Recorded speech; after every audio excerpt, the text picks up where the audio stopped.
Our final reader this evening is the poet Audra Burwell. So I've had the pleasure of knowing Audra since her time as an undergraduate here at Fresno State, and over the past couple of years, I have been completely blown away by the leap she's made as a poet. Audra's debut collection, In the Garden of Fleshed Gods, which, by the way, I think a third of the poems are already published out there in the world, which is really a testament to your talent and diligence. Incredible. In the Garden of Fleshed Gods is a spell-like journey through the underworlds of grief. The poems tremble with an electric power. They root themselves in the world of bones, throats, bruises, and blood, then on occasion lift into a mysterious spiritual darkness that seems to originate from a duende-like struggle with death and life. The Gaelic section titles structuring the collection introduce an ancestral power that graciously holds us as we move from the speaker's childhood through immense loss and into self-growth. At the heart of the book is the energy of grief, a raw and feral force that arrives in the wake of childhood traumas, societal oppressions, and the sudden loss of beloveds. But the book refuses to succumb to grief's rupturing silences and closes instead with the deep and primordial transformation of the self, made possible by a willingness to feel. Quote, "I am a vessel emerging from dormancy," writes the speaker. Quote, "Fingers peel frost wraps from newborn hearts." The poet Audra enriches famous poem about Marie Curie, closes with the well-known line, quote, "Her wounds came from the same source as her power."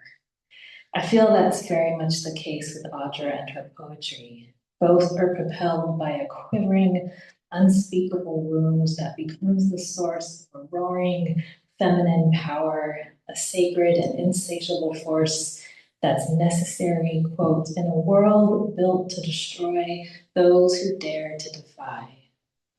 Audra, I salute your defiance, your survival, and your magnificent art.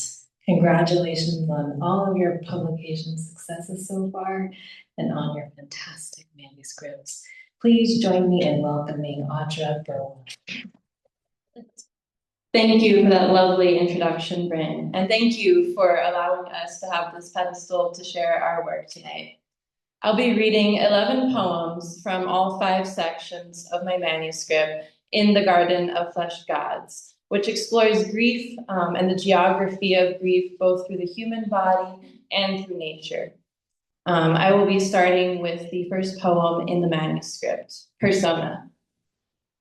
Bandaging glass-cut feet of family unraveled at the seams, drinking in constant dreams and unchecked violence, little girls becoming catalysts for cruelty, their victims' thighs salt split on wine-stained carpet and drunk on diplomacy.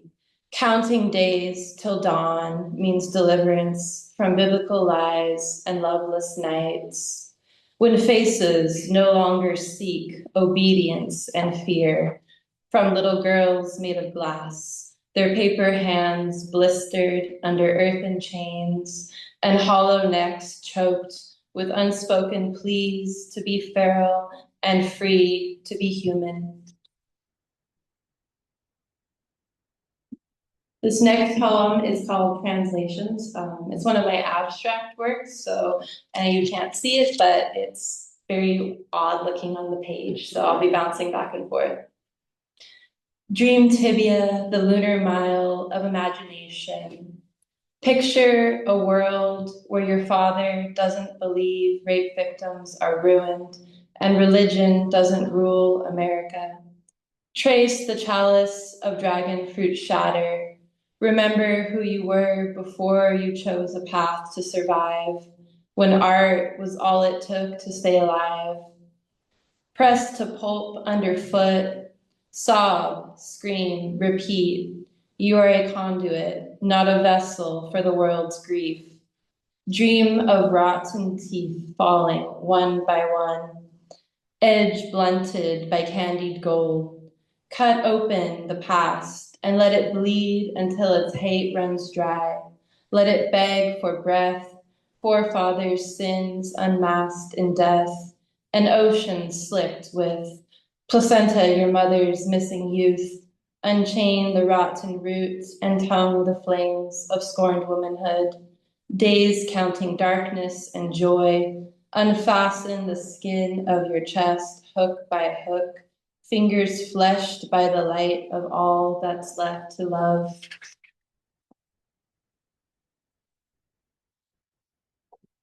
This is one of my recent pieces called The Future Hangs Suddenly Empty.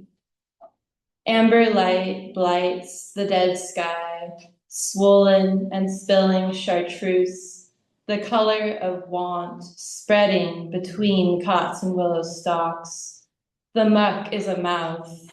It gulps my ankles whole. Grass tongues lap wet, eager like children with too many wounds and not enough mothers. A thistle blooms where my heel once lived. Needle heart, pulsing loneliness, like a thing born too early, skin leathered by lichen. Nails click the shattered field behind me, brittle hay cracking bones with whimpers, not human, something with sharper teeth. A perfume of tallow piss and mulled wine ferments, soured by sun grief, pustules poised to birth new mouths, filled with soft milk and meaning. The sky drools gelatinous gray, like eyeballs churned in a blender, poured back into the clouds to weep for bellies filled with burnt lands. This one is set during my teenage years, about an ex-lover, and it is called The Year You Came Back. The night his mother launched a burning log through the window, I watched it arc, a punctuation mark at the end of a childhood no one wanted. Glass kissed the carpet with tiny, translucent teeth as he sat on the floor, vodka clawing his throat. I held his hair while he coughed blood into a bathtub. When her pills ran dry, she kicked him out. A night that smelled of dying orchids and engine oil. He came to me, astray with restless fingers and motherboard eyes. I used to ride his mother's horses, a herd of salt-muscled saints, sorrow lodged in their hooves. She couldn't mount anymore, her bones brittle as moon-bleached paper. Sometimes we'd pretend to make love, like children starved by loss. He tried to offer me his best friend's body, a sweethearted jock, like a bandage I could fuck. I did, in the back seat of a mall parking lot. His kiss tasted like lemonade and summer hope, and it wasn't enough. His touch like wet matches, warm, useless in my palm. Maybe I loved him because he bled the same color, because his pain fit into the shape of mine, and maybe I was still pulling splinters from a hand I used to hold. This one is called Hypodermic Poppy, and it is not about heroin, as some people thought. A breath of rust-scented wind spills across tangerine sky. Each year, fewer poppies, fewer fault lines, fractures on the horizon, like weathered sod. My veins map earth, cradle blood, poppy petals slice grief, a collective dream dying at the edge of a world that has forgotten to bloom. I hear clouds rolling dark against sky. No longer coming for me, a body reeling from invisible things, bent beneath clover hands, lips carved from clay and ash, bones dusted bronze, like earth shedding its roots, how poppies shed color, broken by stillness against an indifferent sky. As fields empty, fewer bodies rise, aching to pulse again. Some of you may know I was raised on a 10-acre farm in Madera. And so this poem is taken from a memory of childhood, and it is called Burwell Black Angus Ranch. You wretch, bloat swollen flesh, cleaved by iron stake, rusted serpent rattle, bovine belly, when lupine pustules all four stomachs, cattle equals corpse, colostrum throat, cindered and sour spore. Little girl, why did you watch hoofbeats stagger, maggot blistered over hollow furrow? Wild witch woman lashed short of the bridle, backwoods brow, carrion reaped, you prairie bride, pharaoh feathered thing, mycelium skin, mildew queen, remember ragged braids beating, vermin teeth, barbed wire bones, plow churned, tallow reaper wench waiting by the gates, she-devil spurred, spite flame fangs, daughter of ash, do you miss the taste of unrequited violence? This is another experimental poem called Ode to Family Secrets and done after Jessica Abogatis. Because sister soul daughter, because belt buckle gleaming above, because bruised cervix blooming beneath satin panties on, because a baby stolen in the night, and because LA bound for, because torn throats gulping secrets and hate at, because mother tried to stop it, but because flush pills and spite toward, because white trash lawyers aren't, because 5 people living in 2 rooms like, because torn carpet and water-stained ceilings crumble in, because the scent of poverty tomorrow, because cosmopolitan magazines stacked in dust and I, because teenage lust and him, because my hands hurt from holding you out of, because the bruises on my neck are, because the picture gum tacked in the kitchen faded now, because scratched paint and Heineken are heartache, or because fathers have favorites, and because these bloody bandages won't hold the dog bite from, because you left me a broken mother since, because I can't love you, I'm sorry, I tried, because memory protects. This one is called limerence, which is a word that means love not returned.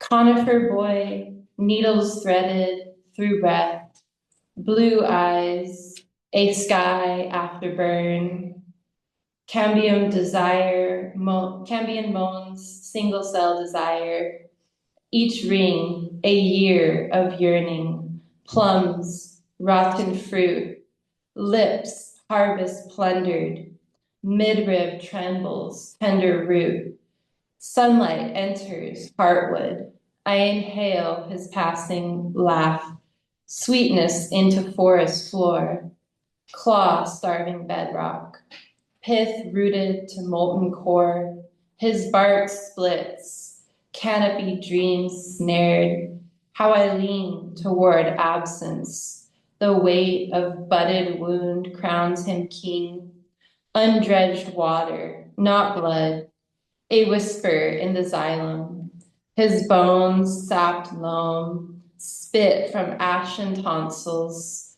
a body of birch, verdant between bleached branch.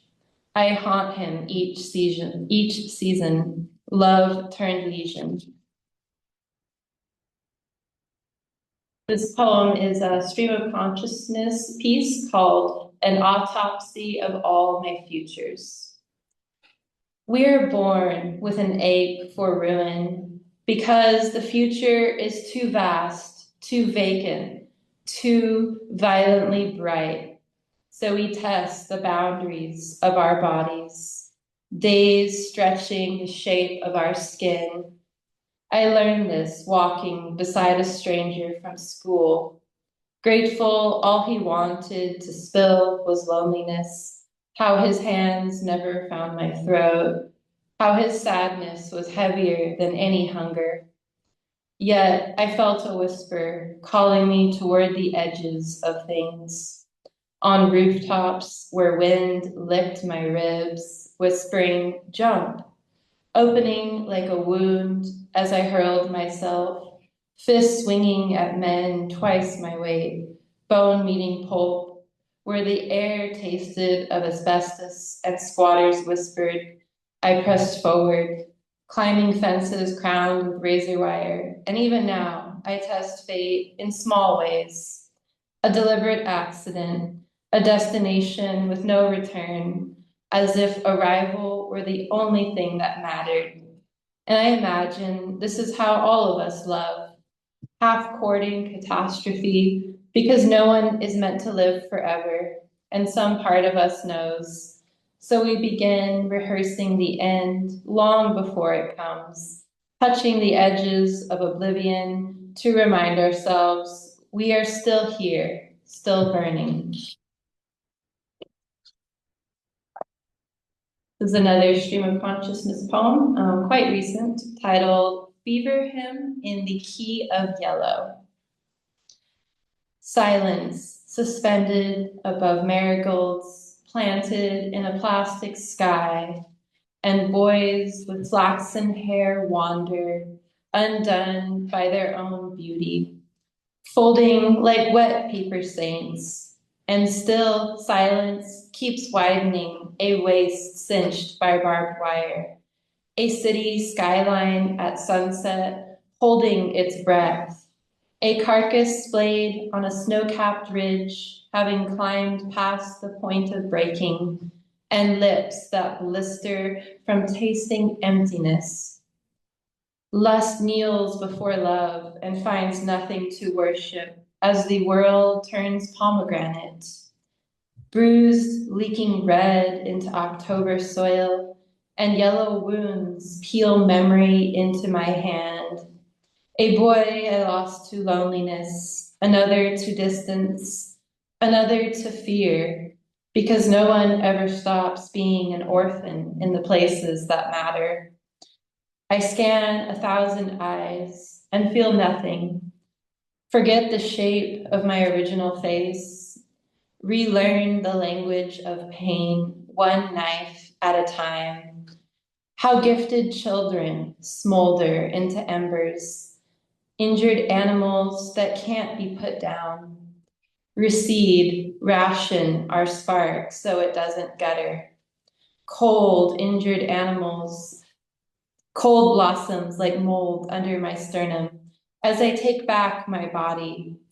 Currency in a system that forgot our names, as if we are not 3 breaths from shattering. And maybe loneliness is remembering the boy who forced himself into you behind the school, or the friend who left this world by his own hand before you could call him back, or the June you laid on the chest of another and were promised a future that never came. Maybe loneliness is the message you left unanswered because you'd already promised yourself to another, but still wonder some days if those boys ever made it into the light. Maybe it's choosing finally to save yourself and grieving the soft throats that are no longer yours to touch. This is the final poem, and it is dedicated to my late mentor, and the title is The Address Where I Worked for Over a Decade as a Teenager.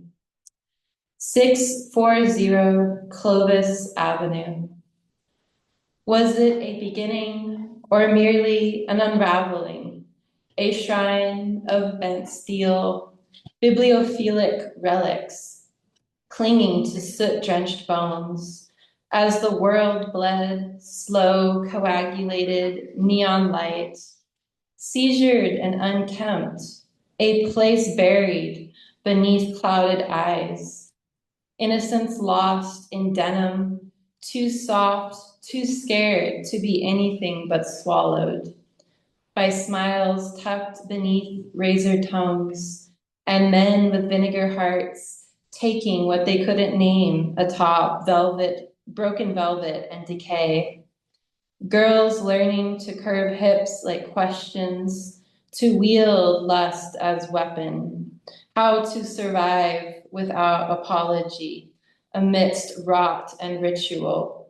Body a mausoleum for ghosts and still burning minds. Wounds waxed with laughter, like how absence speaks to moth-bitten shadows. The world is louder now. Mantle thick with dust and unsated dreams spun by scarred hands. Better to taste a poison before it crushes throats, sanded by sugar and rest. Thank you all.